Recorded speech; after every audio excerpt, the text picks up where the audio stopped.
What's up, guys? Your boy Galarn here with another video. Guys, today we're going to be looking at the monk Windwalker talents and glyphs that I chose, what I think is the best talents and glyphs to choose. Let's get to it. Let's start with the talents first. Alright, for level 15 bracket, guys, I chose Clarity.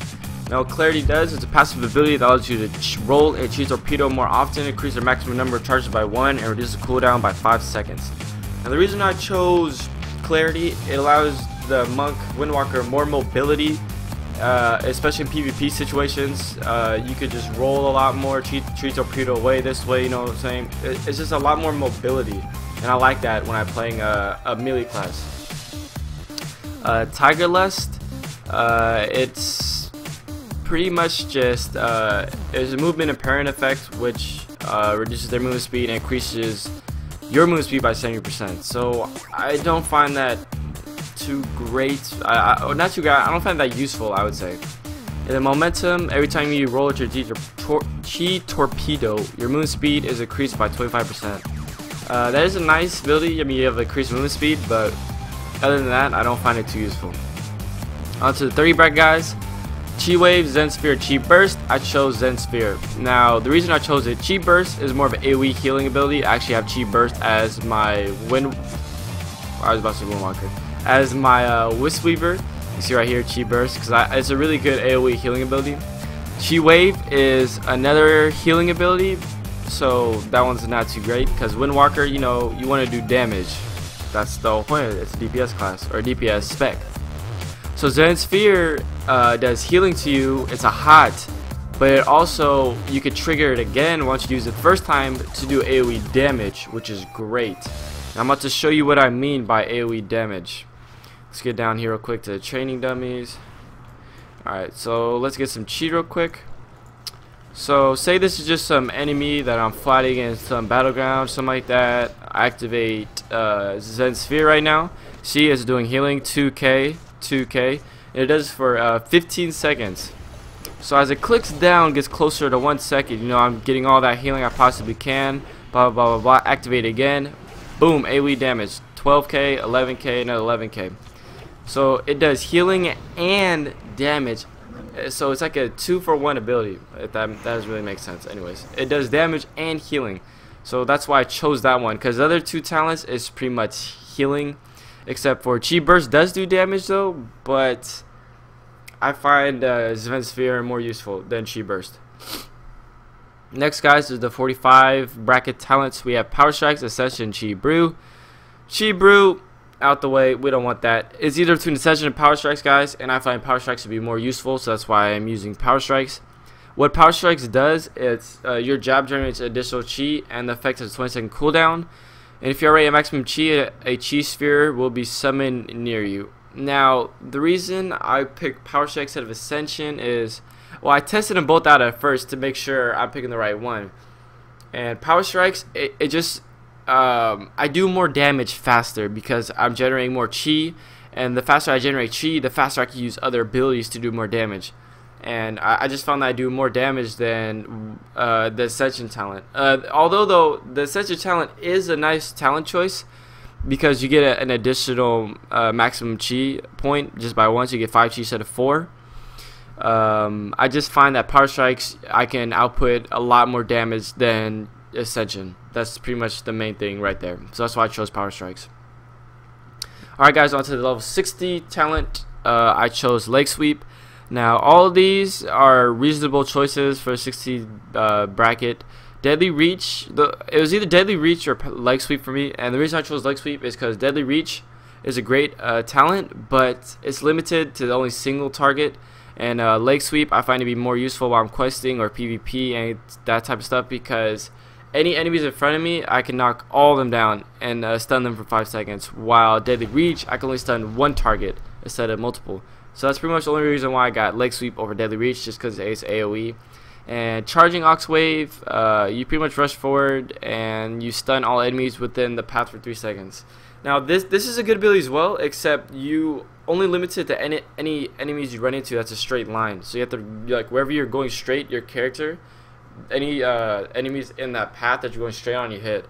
So you're not what am I trying to say? So any other enemies that's around you, but like not in your direct path, you're not gonna hit them with it. So I don't find that one too useful, as well as like leg sweep, where any enemies in front of me, I hit, automatically stun them for 5 seconds. So that's why I chose leg sweep instead of the other deadly reach or charging ox wave. On to the 75 bracket, guys. There's healing elixirs, dampen harm, and diffuse magic. Healing elixirs, of course, is for healing, so I would take that one as my Windwalker. Sorry, Mistweaver. I keep getting those two mixed up, guys. I'm so sorry. I apologize. Dampen harm, you dampen the damage from your most harmful attacks done you. The next 3 attacks within 45 seconds that you deal damage equal to 10% or more of your total health are reduced in half. That one, I just don't find that useful, personally. So that's why I didn't pick that. Diffuse magic, though, you reduce all spell damage taken by 90%. It includes all eligible magical effects on you, reversing them back to the original caster within 40 yards if possible. Lasts for 6 seconds. Diffuse magic I find very useful against fighting against casters. Like say I was dueling a mage, for example, diffuse magic would be very, very, very useful. That's why I chose diffuse magic. Diffuse magic, though, I find more useful in PvP circumstances otherwise than PvE. Like raiding, I don't find that you use diffuse magic that much at all. I mean, possibly, maybe, so for like some boss encounters, but I find diffuse magic very useful for PvP situations. And the 90 talents, guys, even though I'm not level 90, look at this though, half a bar at 89. I got one more level, guys, and I can bring some level 90 stuff. Anyways, guys, Invoke Zun the White Tiger is the talent choice that I would choose if I could choose it, because I'm not level 90. And what this does, it invokes the White Tiger Celestial Summoning, blah blah blah blah blah, summons a huge white tiger, blah blah blah blah blah. And in inflicting target lightning every 6 seconds to 3 nearby enemies within 10 yards, dealing 39,570 damage over 5 seconds. This lasts for 45 seconds. And if you're a Brewmaster, Zun will also taunt the target, forcing it to attack him. So it's like extra taunt if you're a Brewmaster. And this talent does a lot of damage, because I've seen clips on YouTube of all 3 of these, and it looks like Invoke Zun the White Tiger does the most damage. Of course, though, when I hit 90, I will be showing you guys all these, what they do, and comparing the damage, just to make sure that this one actually does the most damage. Because as Windwalker, that's a DPS spec, so you want to be able to do the most damage possible. So, guys, that is the talents. We're going to go on to the glyphs now. The minor glyphs, guys, I chose. Glyphs is Zen Flight. That's what I'm doing right now. You get to like float around. You can use it whenever. No cooldown really, which is this is a fun talent to have. You know, just that one of those cool talents. Glyphs of Serpent Kick is amazing. I love it. What it does is, so if you didn't have this glyph, your Glyph of Serpent Kick, you pretty much lunge forward. You know that little tiger thing. You keep going, and then you have to click it again to activate the AOE. Now, what Glyph of Serpent Kick does is whenever you hit anything, or like wherever you hit an enemy, you automatically trigger that area effect damage and snare them, so you don't have to like re-hit the button to do the area effect. So I find that Glyph Certain Kick is just, it makes things what am I looking for, it makes things faster, if that makes sense. Instead of like you have to click it again, your action time is gonna be slower than if you have the glyph, if that makes sense. But anyways, though, you automatically stop and automatically trigger the enemy or the area effect damage when you hit an enemy.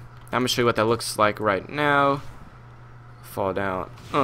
And I took damage because I didn't use it fast enough. What a noob. Okay, so automatically, boom, hits it, and it does area effect to all the targets when I hit it.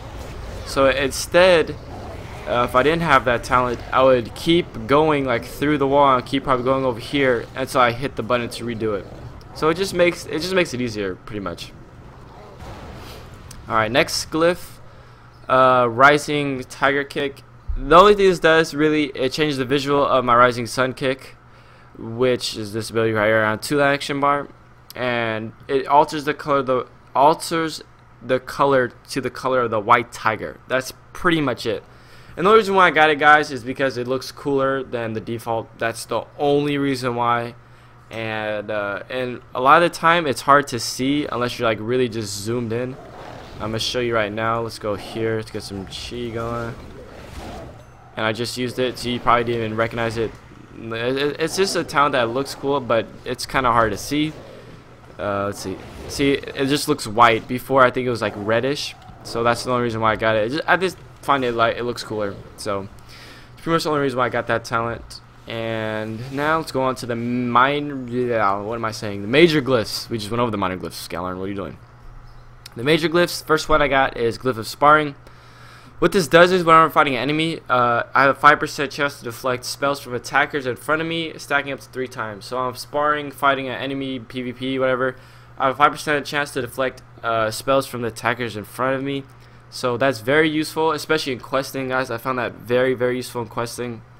And yeah, you pretty much just have a, well, 5% isn't that great as like higher percentage, but then of course that'd be over OP as hell. All the Windwalkers would have it. But I do find that very useful for deflecting damage, and yeah, I just find it useful. Alright guys, next one is Expel Harm. It increases the range of my Expel Harm by 10 yards. And what Expel Harm does, it's a healing and damage ability. It heals you for 10,677 to 16,658 and causes 120% of the amount healed or amount healed to be instantly be dealt to a nearby enemy as damage within 20 yards. It generates 2 chi. Now what this does, it just increases that radius from 20 yards to 30 yards. So it just increases the radius from which you will do damage when you use it. So I just find that to be a good ability or a good talent, just because I use this ability a lot when I'm trying to heal myself. Like I'll use Expel Harm and then pop a healing sphere down, and then I'll maybe use Zen Sphere if I'm like really low. But so I use that a lot, so it just increases the damage radius, really. That's pretty much it. And yeah, that's why I got that talent. The next one is Glyph of Fist of Fury. This one is one you want to pick up, definitely. When I channel Fist of Fury, which if you saw my last video, it's the one where you're pretty much punching the, going crazy on the target, you know, straight punching it. I'll show you real quick again for those who forgot. It's like this. It's AoE ability for, like, if I was closer to this target, it would hit it. Anyways, while using that, I have 100% chance to parry, or my parry chance is increased by 100%, which is fantastic while you're in PvP. It's pretty much fantastic for like any situation while you're using Fist of Fury, and you're gonna be using Fist of Fury a lot because it does a lot of damage. It's a great damage ability, so I find that to be ridiculously useful, guys. Like Glyph of Fist of Fury is definitely one you're gonna want to pick up for sure, definitely. Anyways, guys, that's all the glyphs and talents. Those are my choices. In the description box below, I want you to tell me what you think of the talent choices I pick. If you guys have been doing a little testing, you think I picked the wrong one, you think this one's better than that one, tell me what you guys think in the comments below about the talents and the glyphs, which ones you guys choose, all that good stuff. And again, guys, this is the Windwalker talents and glyphs, and see you guys in the next video. Alright, guys.